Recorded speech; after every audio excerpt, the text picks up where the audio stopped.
Another day, another dead Call of Duty. So obviously over the course of the last week, we've been talking about how Activision has been shutting down all these different clients and shutting down SM2 and kind of attacking them for that. And you know, usually when it comes down to these type of things, the blame is kind of equally distributed between Activision and the hackers because the clients wouldn't be necessary in the first place if it wasn't for the hackers ruining the game. However, these clients exist because so many hackers exist in the game, but then Activision goes and shuts them down, therefore destroying their older games, and it's kind of just like this whole convoluted cycle. However, surprisingly enough, Activision actually didn't directly do anything wrong this time. Well, I guess in a way they kind of did something wrong because they didn't make their security good enough on a game being developed and supported by a publisher with literally billions of dollars. Basically, Charlie Intel put up a tweet yesterday just kind of informing everybody that, hey, you know, Black Ops Cold War is the next on a long list of Call of Duties that are an actual security risk to play. So as of now, it doesn't matter if you play on console, on PC, whatever you do not touch Black Ops Cold War with a 10-foot flagpole. If you get on Black Ops Cold War, it's the same thing as all the other Call of Duties. Hackers can go in, they can steal your IP, they can steal your information, they can crash your console, and they can cause all sorts of other problems for your platform. It's honestly mind-blowing that a Call of Duty this recent is already in this bad of a state in terms of security, but here we are. Mind you, Call of Duty Black Ops Cold War only just launched, what, back in like 2020? Now granted, considering that this is a more recent Call of Duty, and I'm sure that it's still bringing in quite a bit of revenue for Activision, I'm sure that they're gonna like put one of their teams to work to fix this as soon as possible. At least I'm hoping that that's what they would do, because if not, then I mean, I literally don't even know what I'd say at that point. At that point, they literally just be robbing themselves of players and money, because I mean, if you go and look at the player counts for Black Ops Cold War, that game is still thriving. It's still very alive. It's still bringing in a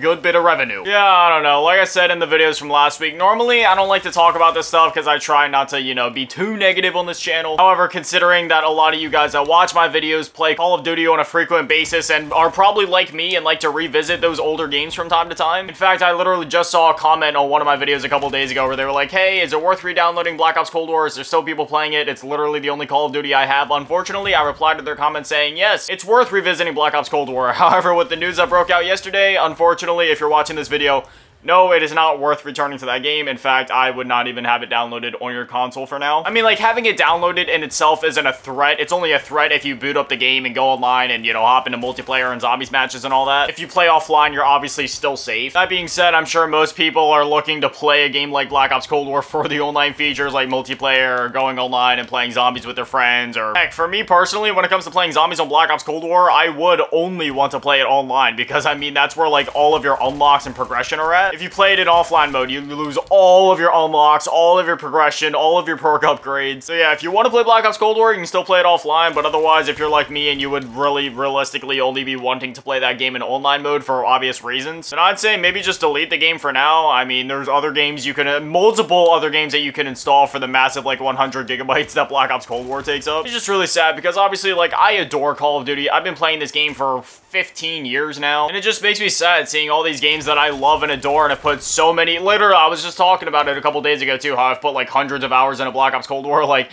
that game that I spent all that time on, unlocking stuff and playing, is just, like, what do I do now? At this point, we're at the mercy of Activision. All we can do is cross our fingers and hope that they go in and fix it sometime soon. But anyways, that's all that I have to say on that subject, so the rest of the video will be more chill. We'll just be kind of kicking back, playing some Modern Warfare 2, relaxing, talking about stuff as always. So over the course of that double XP weekend that happened, I leveled up all the weapons that I would have needed to level up. I leveled up all my battle rifles, all my marksman rifles, and if you saw my last Modern Warfare 2 video, then you would know that's literally all that I need at this point. I just need 12 more weapons until I unlock the polyatomic challenges, and then from there, it's smooth sailing until I unlock Orion camo, thankfully. Right now in this match, I'm not even working towards unlocking anything. I'm literally just running around and shooting people for fun because they don't have shootouts in their rotation right now, so I don't have a reliable way to go for long shots. Like, sure, Albion and Hatchery is there, but like, the rate at which you get long shots on that map compared to shootouts is literally abysmal. I'll be sitting there on the roof just waiting for somebody, just waiting and waiting and waiting and waiting. Next thing you know, it's been 15 minutes, the whole match is over, and I didn't get a single long shot. But then in the next match, I'll go up on the rooftop and immediately I get like 50 long shots in a matter of 5 minutes. It's so inconsistent. And then some matches, I don't know, the way that the geometry and like the vegetation is set up on that map, it's really easy for players to kind of like glitch their models with the trees, and then it's hard for you to see them, but they have like a clear visual on you. I don't know, it's really hit or miss. When it's a great map for long shotting, it's a great map for long shotting, but when you get get in the matches where it's not so great, it's terrible. Yeah, I went through, I got all those weapons gold. All the battle rifles, all the marksman rifles, that's literally all I need at this point. I'm just waiting to get the last 300 long shots, which that may sound like a bit much, but when you consider that I got literally 1,000 long shots in the matter of like 3 days, yeah, I'm not too worried. I'm not gonna lie, I was feeling it after those 3 days though. I was like, man, I really want to move around. I really want to shoot stuff again. If you go back and watch my Modern Warfare 2 videos from literally just a couple of days ago, I was at like level 500 and I don't know, like 10, 15. I'm at 605 right now. I mean, granted, yesterday afternoon and then like all of this morning so far, I haven't even been on Modern Warfare 2. I couldn't be bothered to do the long shots right now. I'm waiting for Shoot House. Yesterday, I played a bit of Trials Rising early in the afternoon, and then after that, I hopped off of that and just got on my Wii U for the rest of the afternoon, and then this morning. That's one thing I'll give Vanguard props for. They like always had Das House, and they always had Shipment in the rotation, whether it was Das House and Shipment playlist, or whether they had them separate. Like, the game just always had them there so you could do your camo grinds. This is the gift pack that they just gave everyone for free, and I'm not sure how I feel about it. I honestly don't even use any of the loading screens in the game. Like, I know they're there, but for me personally, I'm weird. I'm very vanilla. I just like to see the classic loading screens. Like, I like seeing the map before I load in. It's like part of the thing. See, like, you get these nice screenshots of the map. I don't know. I prefer this. As you can see, I got all like the various classes here. They're all called LS, which stands for long shot. Like, I have dedicated long shot classes for all of them. Like, I would go for long shots in this video, but I'm sorry. I refuse to bore you guys like that. I have subjected myself to many things, and I've also, in a way, kind of subjected you guys to those same things by making you watch me do said things. Namely, doing nothing but sitting at the long spot shot in Shoot House for entire video lengths. But I'm sorry, doing that exact same thing in Albion Hatchery, that seems cruel. That has to be like viewer abuse. I made this like really basic M4 class. I don't know why. I like making classes like this from time to time, like really basic bog standard classes. Like you have an AR, you have a sidearm, and then that's it. I'm now realizing though that I probably should have just made like an SMG class or something for this, because man, trying to run around and be all aggressive with the way that ARs work in Modern Warfare 2 just isn't the same. I mean, I guess that's the case in any Call of Duty really, but especially with the way that like sprint outs and stuff work in this game. It's funny, it's been however many years since Modern Warfare 2019, and yet the MP5 is still the best gun in the game. I don't know if it's placebo, or if this gun just genuinely is the best in the game, but seriously, compared to any other weapon in the game, when you use the MP5, like, you're literally unstoppable.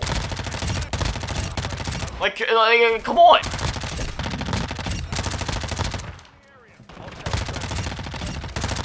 I didn't realize it was that hard to properly balance an MP5. But hey, you know what? I'm the one using it right now, so I'm not complaining. I wasn't planning on getting the Orion camo so soon because, you know, originally when this game was still gonna be like a 2-year Call of Duty, I was thinking like, I'll drag it out, I'll wait, I have a whole 2 years to do it. But as soon as rumors started coming out about there being like a full-scale premium Call of Duty for 2023, I hopped on the Orion grind immediately. Like, I've been lightly grinding it throughout the year, like, you know, leveling up my weapons, getting them as they come out, getting a few gold occasionally. Then once the rumors started coming out that there's gonna be like a full Call of Duty this year, and then I realized it's May, and I barely even started like the official camo grind outside of a few gold camos. Well, then I kind of panicked if it wasn't obvious enough, and I ended up getting like almost the entire grind done in a matter of a week. Saying that out loud still feels unreal, because I remember back in like Black Ops Cold War, going for like Dark Ether and DM Ultra, I spent months just kind of casually going for it. And then like towards the middle of the game's life cycle, I'd say, I ended up unlocking like Dark Ether and DM Ultra and all that. Because the camos in that game definitely at least seemed like they were a bit more demanding than they are here in like MW2. I think that's mainly just because so many guns require like point blank kills and then like long shot kills and all that. But then in this game, nah dude, I did the whole thing in like a week. I've honestly really been enjoying Modern Warfare 2. I mean, ever since the first time that I played it during the beta, I fell in love with the game. There's just something about, there was so much feed potential there, and I just squandered it. I don't know, there's something about the way that this game feels to play. I've always loved this one. Then again, I'm a bit of a shill, and I love literally every single Call of Duty. But it just makes me sad that we are, in fact, getting a new Call of Duty this year. Like, in a way, like,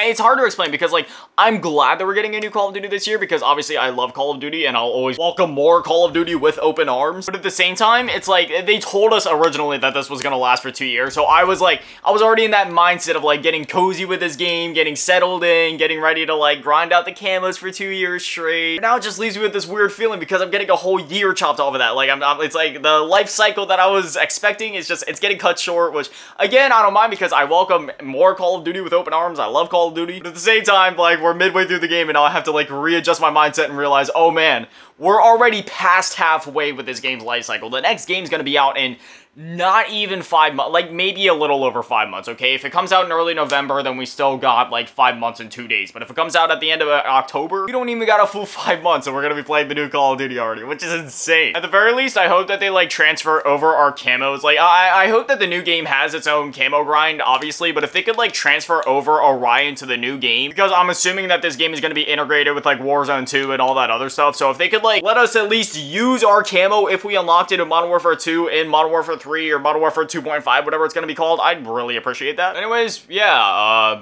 don't play Black Ops Cold War. If they end up fixing it, obviously I'll let you guys know immediately, because I was gonna re-download that game. I've been itching to get back onto it, but now I can't. Anyway, as always, a shout out to the patrons and channel members, Commerce Figure, Liberty Tap, Big Dynamite, Chalupa, Source, Rex, Face, Polar, Radio Watcher, Lamas, Bianca, Free 200%, Metal Asking, Kudo, Magic, Vincent, Revenge, Y15, Flip, Sim1, Aaron Reynolds, Unknown, and Christopher Huerta. Now, that is the last time that you guys are gonna hear me say the outro like that, because starting tomorrow, we're kind of switching some things up with the Patreon and the channel membership. So for the longest time, it's been, if you're a Patreon, you get a voice shout out, on-screen shout out, everything. But now we're kind of changing things up. If you're on the $1 tier, you only get an on-screen shout out, but if you're in the $5 or anything above that tier, then you're gonna get a voice shout out. Furthermore, we've had a few people leave the channel memberships and the Patreon over the last couple of months, which obviously that doesn't bother me. They joined when I was still making like Elden Ring and Souls type content, and obviously I've kind of moved away from that and I've started making more like variety content, so it makes sense that some people would kind of lose interest. That being said, I've been trying to be generous and I leave their name in the credits of the videos just in case they decide that they want to rejoin. Going forward, as soon as anybody leaves the Patreon or channel memberships, I'll be taking their name out of the credits. Again, I left it in there before because sometimes people are like, oh, I missed a payment, okay, I'm gonna pay that, and then, you know, I leave their name in the credits since they rejoined anyway. But going forward, just to keep things from getting messy or complicated, I'm gonna be doing the outro based on who is a current channel member, who is a current patron. So if you'd like to join that or become a part of the community, you can either click the join button next to the subscribe button down below. No, that's not like a shameless plug to be like, oh, like, subscribe, I hate when YouTubers do that. I'm just telling you where to go to get to it. There's also a link in the description to join the channel, or you can join the Patreon, which there's a link to in the description to that as well. The benefits are basically the same, except Patreons get to watch these videos early and ad-free. Anyways, I'll shut up now. Thank you guys for watching. Have an amazing day. Stay beautiful. I love you all. Peace.